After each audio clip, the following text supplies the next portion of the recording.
का सेट 3 कराने जा रहा हूँ, ठीक है। इसमें सबसे पहले आप ऑब्जेक्टिव क्वेश्चन देखिए, सेट 3 2023 का ये पेपर हुआ, ठीक है, 825 AFC, ठीक है। ये 2023 परीक्षा में पूछा गया पेपर है, ठीक है। सेट है आपका 3 AFC, ठीक है। सबसे पहले आप इसके ऑब्जेक्टिव क्वेश्चन देखिए, आपसे क्या कहा, फ्रांस की क्रांति कब हुई थी, इसका आपको जवाब देना। नंबर ए, फ्रांस की क्रांति कब हुई थी। नंबर इसका 1848 ईस्वी में, नंबर 2 1817 ईस्वी में, नंबर 3 है 1789 ईस्वी में, नंबर डी है मतलब 4 है 1615 ईस्वी में। ये आपकी फ्रांस की क्रांति हुई थी 1789 ईस्वी में, आपको मालूम हो 1789 ईस्वी में। इसका पहले का सी सही है।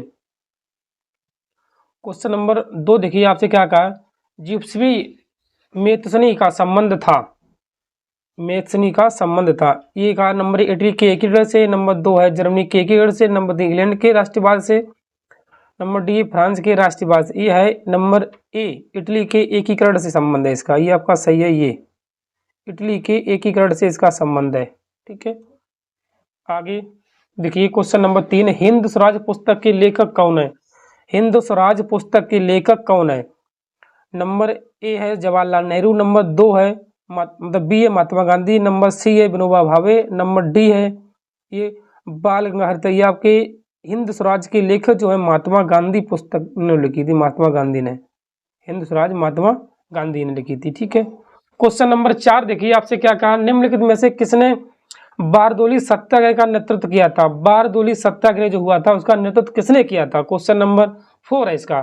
देखिए नंबर 1 महात्मा गांधी ने, नंबर 2 चंद्रशेखर आजाद ने, नंबर 3 ज्योतिबा फूले ने, नंबर डी है सरदार वल्लभ भाई पटेल ने। तो उसमें आपके सरदार वल्लभ भाई पटेल ने ही नेतृत्व किया था, ये सही है आपका 4 विकल्प, ठीक है, डी सही है। क्वेश्चन नंबर 5 देखिए, आपसे क्या कहा, आपसे कहा जब फ्रांस छींकता है तो बाकी यूरोप को सर्दी जुकाम हो जाता, किसका कथन है, ठीक है। ये अति महत्वपूर्ण क्वेश्चन है, ठीक है। 5वां जो है ये कई बार सेट में पूछा गया था, ये है मेटरनिख ने कहा था, मेटरनिख 5 का मेटरनिख ने कहा था कि जब फ्रांस छींकता है तो जब फ्रांस छींकता तो बाकी यूरोप को सर्दी जुकाम हो जाते हैं, ठीक है। क्वेश्चन नंबर 6 देखिए, आपसे कहा भारत में संघीय राज्यों की संख्या है, ये अगले वाले सेट में पूछा गया। संघीय राज्यों की संख्या अब ये 27 है वर्तमान में, सॉरी 28, वर्तमान में 28 है, ठीक है। आगे कम भी ज़्यादा हो सकते हैं, ठीक है, ये 28 है। क्वेश्चन नंबर 7 देखिए, आपसे कहा विश्व का सबसे बड़ा लोकतांत्रिक देश कौन सा है। विश्व का सबसे बड़ा लोकतांत्रिक देश ये आपका अपना भारत ही है, ये सही है, ठीक है, भारत है।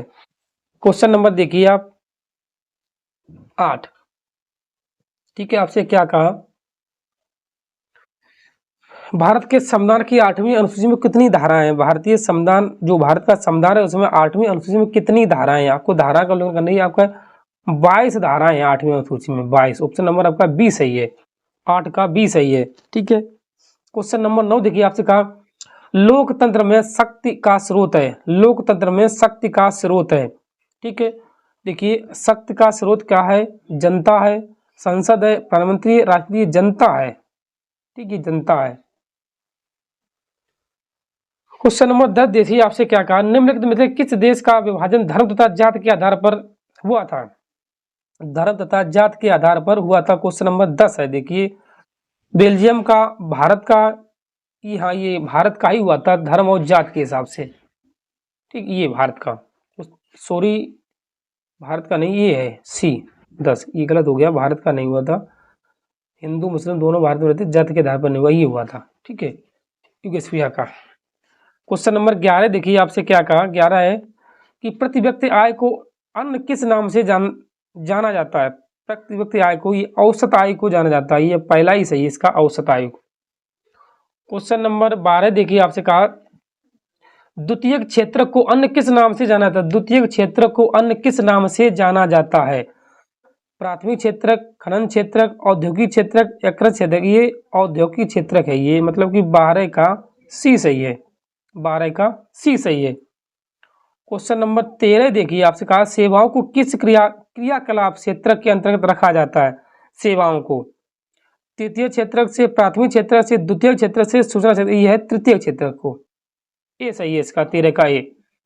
14 देखिए, आपसे कहा भारत का अधिकांश विदेशी व्यापार होता है। भारत का अधिकांश विदेशी व्यापार किसके द्वारा होता है। मान लो देखिए सड़क मार्ग द्वारा होता है, समुद्री मार्ग द्वारा होता है, रेल मार्ग से होता है या वायु मार्ग से होता है। ये होता है समुद्री मार्ग से।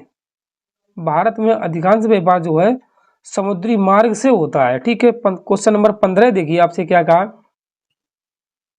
राष्ट्रीय उपभोक्ता अधिकार दिवस कब मनाया जाता है? राष्ट्रीय उपभोक्ता अधिकार दिवस कब मनाया जाता है? 15 देखिए, नंबर 1 5 अप्रैल, नंबर बी 22 फरवरी, नंबर सी 24 नवंबर, नंबर डी 24 दिसंबर। ये है आपका 5 अप्रैल को, सॉरी अप्रैल है। ठीक है, क्वेश्चन नंबर 16 देखिए आपसे कहा, इनमें से किस राज्य क्षेत्र में काली मृदा पाई जाती है?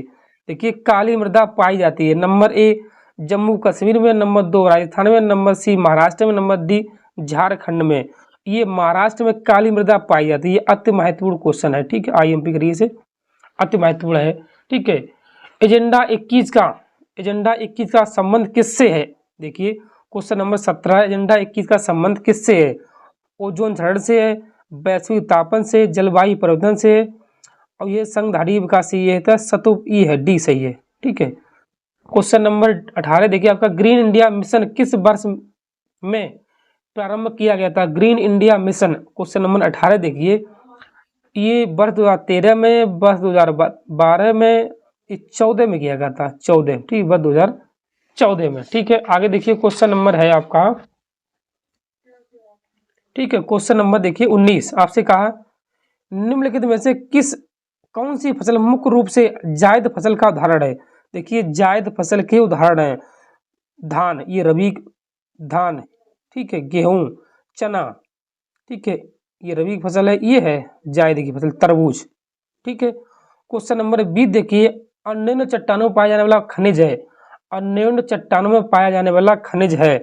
देखिए फास्फेट है, नमक है, जस्ता है, ग्रेफाइट, ये आपका जस्ता है। ठीक है, ये आपका वीडियो कंप्लीट है। ठीक है, इससे आगे आपके जो बढ़ाते प्रश्न है ये, ठीक है, अति महत्वपूर्ण क्वेश्चन भी कराएंगे। ठीक, तब तक इसे आप देखिए, इसे आप नोट करिए तब तक।